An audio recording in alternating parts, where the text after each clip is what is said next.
and welcome to a new episode of Digital Coffee. And I'm your host, Brett Deister.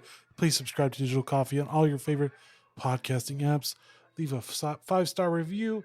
Let's get to that number one spot in the leisure category.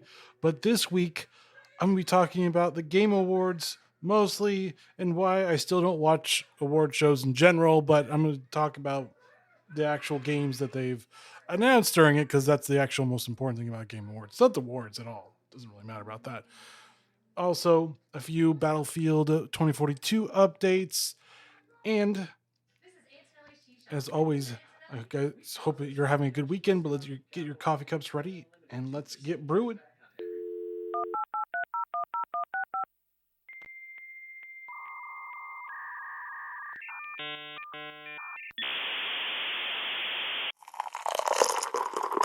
That's good. And as always, a happy weekend for everybody. I'm actually out of traveling, so this is going to be like a traveling setup. So it's going to be interesting. But, anyways, moving on to Battlefield. Yes, Battlefield 4 producer is coming back to lead the franchise. It is David Sirlin. He is coming back. Now, Battlefield 4 didn't have the best launch. It was basically almost a mirror image to what Battlefield 2042 is, because Battlefield 2042 took about a year to get good, and Battlefield 4 was in the same boat, but Battlefield 4 still had a lot more things going for it than Battlefield 2042. 2042 had a lack of weapons. They've started to add more weapons to it. It didn't have as many vehicles as Battlefield 4 had. They're starting to add more to that as well. And Levolution is kind of like the giant tornado that we have in 2042. So it's almost a mirror image to it, except for the specialist in Battlefield 2042. But he's here back to lead it again. And that is a good thing because Battlefield 4 is still considered one of the best battlefields. Battlefield 3 and Battlefield 1 are still up there as well. Battlefield 5, not as much. People just didn't like it as much. And this one, well, let's wait for the next Battlefield to come out, and then we'll say that Battlefield 2042 is actually a really good game, because that's how it always happens. But moving on to what's actually going to be happening in the coming up update in Battlefield 2042. So there's going to be major changes to the active protection system. It's going to be a little bit more widely available to all the ground vehicles as well. And for the tanks are going to have an increased movement speed, which has been a little bit lacking, a little bit sluggish in the game right now. So that's added. For helicopters and just air vehicles in general, there is going to be the below radar advantage so that lock on missiles won't be able to lock on you, which everybody's been wanting for since the game came out. So altitude of 30 meters and below, you'll be immune to lock on from vehicle based weapons, but not infantry based weapons. But remember that there is going to be a class system, so you won't have everybody having lock on missiles in general. But just to be aware that for vehicle based ones, you'll be able to do the 30 meters. For infantry, no, you'll still be locked on that one. Also, for high flying helos, you will not be able to high fly that much anymore. They're going to be lowering the ceiling for air vehicles on that one, so you won't be able to spawn camp jets and kill them easily from way up above. So be on the lookout for this. I think this is actually a good balance update for it. I do remember playing some jets and really feeling like I couldn't see the helicopter because it's so high above that my area of view was not aware of it above my head. So that will help it quite a bit, because if they can go up so high, what's the point of that? Maybe that will help with the VTOLs, because the VTOLs do the same thing and then go up so high where you can't really do anything and they just rain fire below. So maybe that will help with that balance issue in general. But I do like the way they're going with this. The reworks are going to be helping vehicles and air vehicles as well, and just less camping with the high flying helos. All right, moving on to the Game Awards. It actually happened on Thursday night, and I actually was traveling, but I wouldn't watch it anyways, to be honest with you. I don't like, basically, Game Awards or even award shows in general. For you people that don't know, they're just a pat on the back for the industry. They mean nothing to you. The games you play, the games you like, are just really dependent on you, and it doesn't really matter what awards they win. It's just more of a pat on the back and just kind of a look what we did. We made awards or won awards or whatever. But moving on to the games that actually were announced, which is the bigger thing, is that there is going to be a Transformers game by the developers that created Outriders, also studio that acquired Battalion 1944 as well. So you got two of those developers actually creating that. So they will be creating Transformers Reactive, which looks like it's going to be a first person game in the Transformers series. It should be interesting to see what it's all about. All we got was just a game, not even gameplay trailer, but a CGI trailer that didn't really show us much, just, oh, it's Transformers. So beyond that, it looks interesting, but until we get gameplay footage of it, I really wouldn't get too excited about it right now.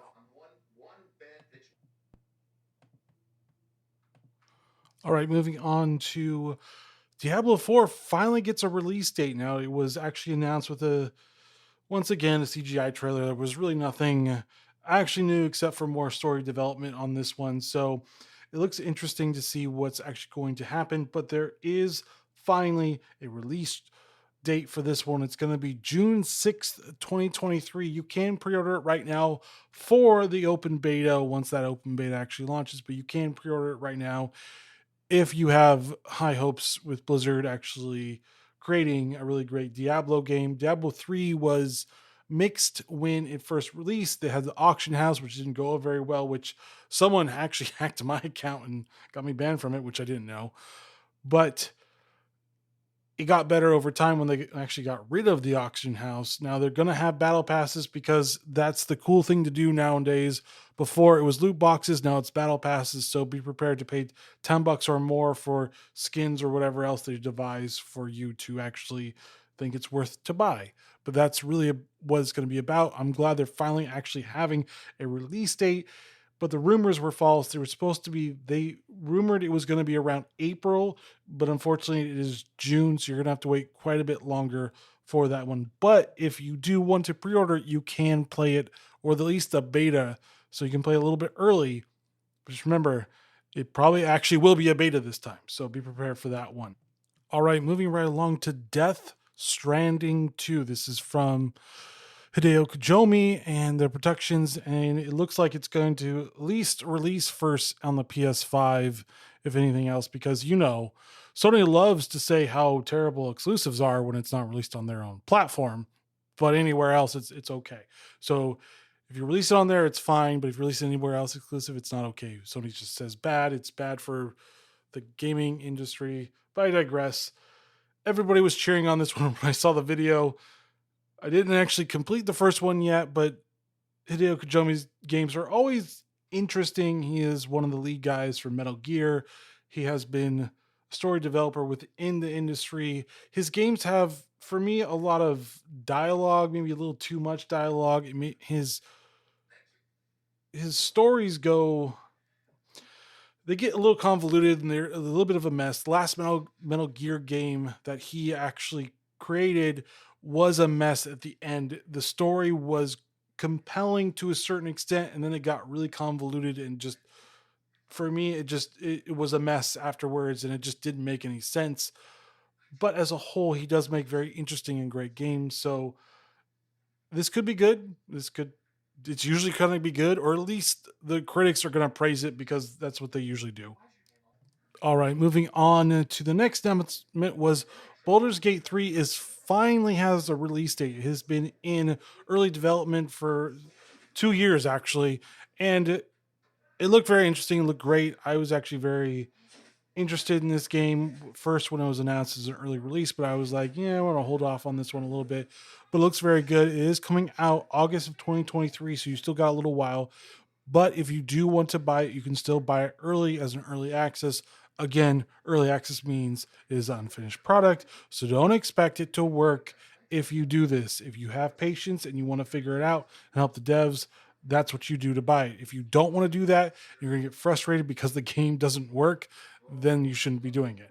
But it is coming out then. And the other big announcement, or the big surprise from the end of the trailer, was that Minsk is back. Yes, the bald, I guess, barbarian with his little mouse friend is back in Baldur's Gate 3. It looks very interesting to see him back.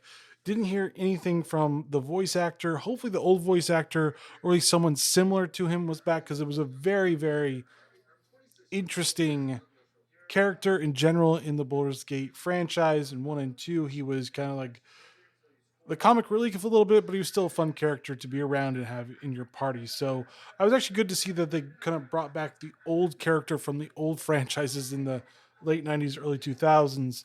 And then he's going to be coming to the third one. This looks very interesting, and it's a win for me. That was a surprise. I was like, oh, I was watching the trailer. I was like, is that Minsk? And I was like, it is Minsk. Oh my gosh, that brings back memories. But like I said, the studio behind it has done a great job with their other games. I am not going to be surprised if this is going to be another great game from them. All right, moving on to the next one that's interesting was Warhammer 40K Space Marines 2. Now, there was the original one that was from the developers of Company of Heroes, also of Homeworld, that type of developer. They actually made that one in Alien Isolations, Creative Labs, Creative Assembly. No, not them. Relic. That was Relic was the one that actually created that. They are not on this one, unfortunately. They did make Space Marines the first one, but they're not on this one. Saber Interactive is taking over for the second one. Looks very interesting. Looks very good. Looks very reminiscent of the original one, even though the original one was years made prior to it. This finally is being made right now. So let's hope Saber Interactive does create the pedigree for this one, because Creative Relic, sorry, I don't know why I keep on messing, but Relic did a great job with this one. That was actually their first third person game, because all they've created right now is strategy games. And so that was their first actual foray into a third person type game in the Warhammer series. Even though they've done 40K for strategy, they didn't really do the jump into third person perspective. So it was very interesting. It still was a good, I enjoyed it. It was a very well received game. I'm glad they're making the second one. Kind of wish Relic would do it, but Saber Interactive has done really great with making those types of games as well. All right, moving on to Lord of the Fallen. Now, this one actually came out, I would say, 5 years ago, and it was basically a Dark Souls type of mimic. Now, this one is coming out, and it's basically a remake, or I guess a reboot of the franchise, even though there was only one game of it. But this one is more of an Elden Ring feel of a mimic. So it looks like Lord of the Fallen is following the footsteps of FromSoftware and just remaking their own version into that. But it still looks very interesting. It still looks very roguelike, and the enemies will kill you in a couple hits type of a thing. And it's very medieval, gothic, very depressing, I guess you should say, type of a game, with something with the lantern and the light that makes it look like you can see two different worlds. So one world you can see, and then that one you can see another one. Not really quite sure all about that stuff, because it really wasn't explained too well in a very short trailer, but it did look all very interesting. I'm interested to see how this one differs from the original one that came out, even though this is the same name as the original one. So I don't know if this is going to be a sequel, prequel, or just a reboot. I'm saying it's a reboot from a franchise, because there is no real delineation between that one and this one. And since it's been so long since the original Lord of the Fallen came out, this probably is just a reboot in general. But from what I've seen, it looks very interesting. It looks more open worldy, like Elden Ring. So we'll probably get a lot of Elden Ring feel to it. But we'll see how well this fares to Elden Ring, because everybody's going to make a comparison from this one to Elden Ring. All right, moving on into Atomic Heart. Now, this is coming out relatively soon. I would say in the early part of 2023 is around that time. But the trailer looked awesome. It looked bombastic. There was a ton of things being thrown at you. You could do different things with different weapons and powers. And this just looked like a really fun action first person shooter where you're attacking, looks like for the most part, mostly robots in a very futuristic Russia, looks like almost, but it looked very fun to play. And it was like, I was like, ooh, when is this coming out? I really want to play this game type of moment. it was one of the few gameplay trailers we actually got to see.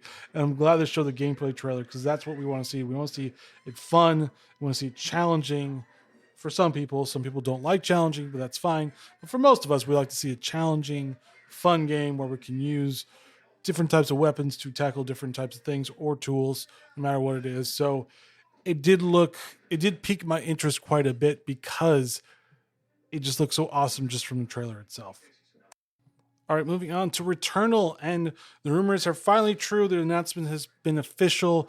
The PS5 exclusive is finally coming to PC.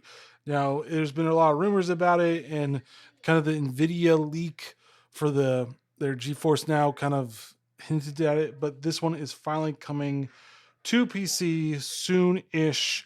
It's just the announcement trailer right now, so we're not quite sure when it's coming out, but it is coming to PC, which is a good thing because this game would really hone well to PC. It's a third-person action game where if you die, you come back and you try to basically it's Groundhog's Day as a game. You relive and you're like trying to figure out why you crash landed, why you're here, and everything. And if you die, you go back, you relive it, and you relive it again and again and again until you complete the game. But it still was a very interesting, fun game with different types of weapons to use once you traversed the level a little bit more.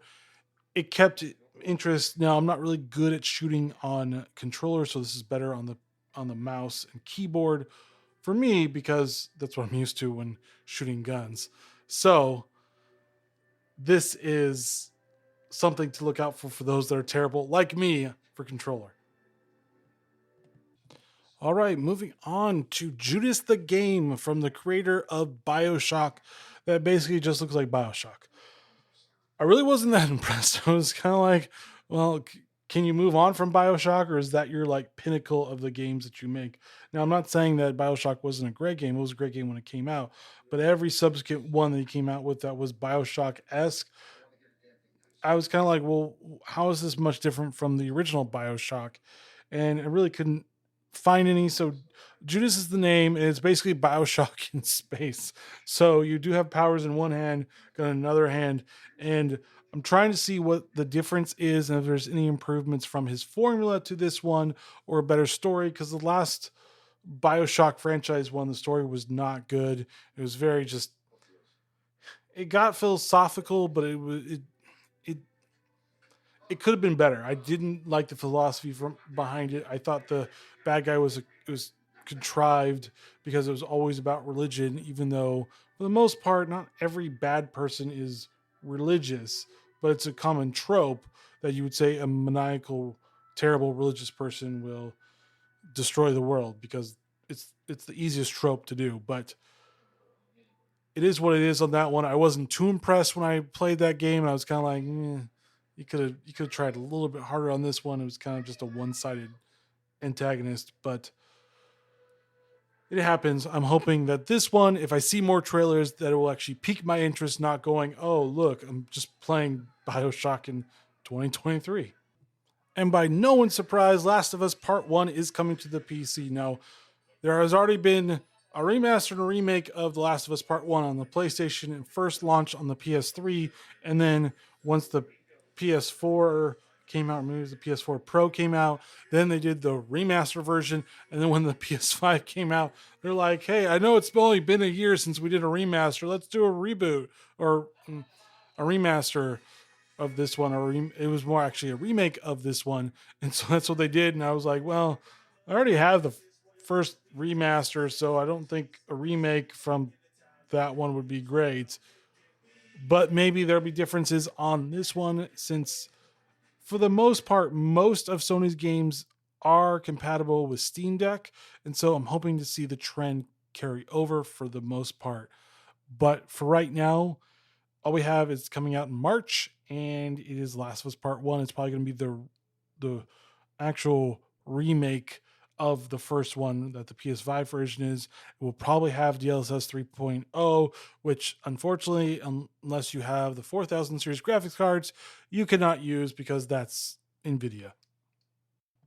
All right, moving on to Doom Awakening. Yes, this was announced E3, one of the gaming conferences. I forget which one, but it was announced prior to this one, and it's the new trailer, I guess the new trailer has come out with Dune Awakening, which is basically going to be a survival MMO. So it should be interesting to see what this is actually going to do. Now there is a new Dune game, but that one is strategy based. This one is going to be more first person based survival MMO because they want to throw everything in the kitchen sink into this one. I think they could have left the survival part out and just did the MMO, but we'll see how well they work with all those elements because usually survival games, especially with multiplayer, unless you're playing 24 hours a day, your base will be raided, all your stuff will be stolen, and you'll have to start over again. So we'll see how well they deal with that issue and what issues they're going to have to deal with that. But for right now, this is what we got. There was really no new information, really. It was just all story based CGI, which to me is just a throwaway, just pique interest target type of marketing trailers. Unless we get the actual gameplay trailers, I really wouldn't worry about it too much. It looks like it's still in its alpha stage right now, so we'll have to wait and see until we actually get a release date or even gameplay trailers for that matter. I'm pretty sure we'll probably see something. I'm hoping at E3 this coming up here in 2023, but nothing is certain. All right, moving on to, well, it looks like EA is now embracing single player games again after failed attempts on, well, the last live service one, and Battlefield 2042 really just put it in the nail coffin that EA doesn't know how to do live services. That one actually really hurt them quite a bit because that did not take off as well as they were hoping. But this single player game is Immortals of Avum, I think it's called, but it looks very interesting. It looks more like a magic based medieval type game. I'm not really quite sure everything about it because it was a very short trailer and a very, again, CGI heavy type trailer with no gameplay trailers whatsoever. But it looks like more in the vein of Elder Scrolls, Avowed, those types of games. So it looks like they're trying to go after that type of market as well, since Skyrim has done very well for the past 20 years because it's been re-released so many times and everybody keeps on buying those re-releases. They're looking at those going, this could actually be a lucrative business for us, and so that's why we're probably getting this as well. So I'm very interested to see what EA is going to do, and hopefully they don't mess it up. All right, moving on to a very interesting game that got me a little interested in seeing where this is going to go, but it's called Crime Boss Rockay City, and it features Kim Basinger, Danny Trejo, and Chuck Norris out of all of them. So we're gonna get some roundhouse kicks and everything else, and maybe some Walker Texas Ranger in this. But he is in this, which is kind of surprised me a little bit. I was like, well, this could actually be a fun game. But it does bring a good cast of good actors that are coming into actually making this a very 90s nostalgic type of game in 2023 or 2024, whenever this gets released. But I did see Jenny Trejo, I did see Chuck Norris, which was very surprising to see. And he was doing a lot of roundhouse kicks in this trailer. So I'm hoping that we'll be seeing much more of that and hopefully a lot more Chuck Norris memes for that as well. All right, moving on to Cyberpunk 2077. And this one is going to be the Phantom of Liberty expansion, the only expansion that this game is actually going to get. They're moving on to The Witcher 4, The Witcher remake, and the next Cyberpunk game as well, since they've did a licensing deal with Epic, and they're going to be using the Unreal Engine to make their new games moving forward. But Idris Elba is actually going to be this. So we only got Keanu Reeves, but we're going to have Idris Elba in this game. This game actually looks pretty cool. Now, this is only going to be for PC, PS5, Xbox Series X and S, Xbox Series One, PS4, PS4 Pro. You are out of the running on this one. It is only going to be for next gen or PCs. So you're out of luck unless you get a next gen console. But this one does look very interesting. It does look very just more espionage, like the fate of liberty, I guess, in a way, is hanging in the balance. It's going to be interesting to see if you play Idris Elba's character or if you play alongside him. But there was a lot of actual gameplay footage, and there's a lot of car battles and other stuff going on, but it did look actually great. It did look like a finished game this time and not a little worse for wear, but they did have a lot of times to fix the bugs in the previous base game. So I'm hoping this game will do great right out of the gate on this one. And once again, this is only going to be for next gen and PC platforms only. All right, so FromSoftware, the developers of Demon Souls, Dark Souls, and Elden Ring, are making Armored Core 6 Fires of Rubicon, and this is going to be taking place in a whole new world. Hopefully this will be more open world, akin to what we've seen from them from Elden Rings. This should also be be a little bit more interesting with the mech combat instead of actually just melee weapons from this one. It's going to be a little interesting to see how they're going to work with this, how they're going to play with this, and what other features they'll be adding to this beyond just that. Maybe we'll get some mechs invading our own game world. Not really quite sure what they're going to be doing with this, but the action did look pretty good. Actually, pretty swift, pretty action-y, I guess to say, a little arcadey on the side as well, but it did look all in all something that I get excited for when it actually comes out. All right, moving on to Company of Heroes 3, the RTS World War II game that really did some very interesting things with the RTS genre. You could actually drive tanks through walls. You could blow up buildings. It was very interesting what they've done in the first two ones. And this one, at least for the PC, is coming out in February. The rest of them are going to come out later this year, but there's no plans for crossplay on this game. So if you're a PC player, you only play with PC. You may be able to play with PS5 and Xbox gamers together if you actually guys could actually live in harmony together. You clearly can on Twitter, but it looks like this is going to be no crossplay, which I think is a good thing for it, because a lot of people have complained about crossplay in general. Overwatch 2, there's a lot of crossplay interaction and people don't like it. Call of Duty Modern Warfare 2, people don't like the crossplay in that one because they say a lot of PC players cheat. Not a lot of us, but a small faction do cheat. I will say that, because it's really easy to find those cheat codes through PC and actually put it in there. So we will see it, at least for PC players, in February. Console players, you're going to have to wait a little bit longer, but I'm really excited to see what they do with 3 different from 2. This looks like it's a little bit more open world type of Company of Heroes game, as opposed to what Company of Heroes 1 and 2 were. All right, moving on to the last but not least one. Star Wars Jedi Survivor was finally announced at this year's Game Awards, and it looks great. There's going to be now dual lightsabers. There's going to be a crossbar lightsaber on this one, so it should be interesting to see how those 2 different Jedi forms will actually mix in to fight different enemies in the game as well. He also has ways of getting around to different platforms, almost like a grappling hook type of tool. It looks like also you can use your lightsaber to go down walls from the trailer I've seen as well. A lot of different types of powers, slowing down time and moving stormtroopers into the blaster bolt way, which looks very interesting and fun. It looks like an improvement on the original one. The fights, from what I saw, looked a lot more swift and more fluid than the original one. The original one was good. It was a good, solid action adventure game, but this one looks like it's going to be a lot better from Respawn, as they have continued to create really great game after really great game, starting off with Titanfall. Even Titanfall 2 was great. If you like Apex Legends is a fun game, and now the Jedi Fallen Order, and now this one, Jedi Survivor. This looks like to continue that pedigree, and I'm interested to see what they're going to go with in the Battlefield franchise, as they own that. They're going to be controlling that one as well. But it's going to be coming out March 17th, 2023. You can pre-order right now, and you get some pre-order bonuses. Looks like a Scoundrel, or almost like a Han Solo, I guess, skin, or more clothing or something like that. It looks like kind of a Luke Skywalker type of clothing. You got a blaster that looks like it. It looks like BB-8's going to have...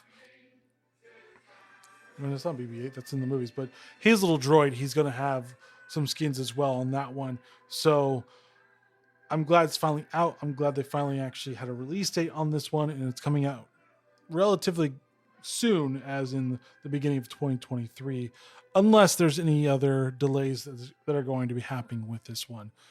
All in all, beyond this, I did not watch the Game Awards because, like I said before, it really doesn't matter. Play the games that you want to play. But anyways, thank you for listening to Digital Coffee. As always, please subscribe to Digital Coffee on all your favorite podcasting apps with a 5-star review. And let's get us up to that #1 spot in the leisure category. All right, guys. Enjoy the rest of your weekend. And as always, see you next week as I talk about what's going on in the PC gaming industry. All right, guys, stay safe. See you next week. Later.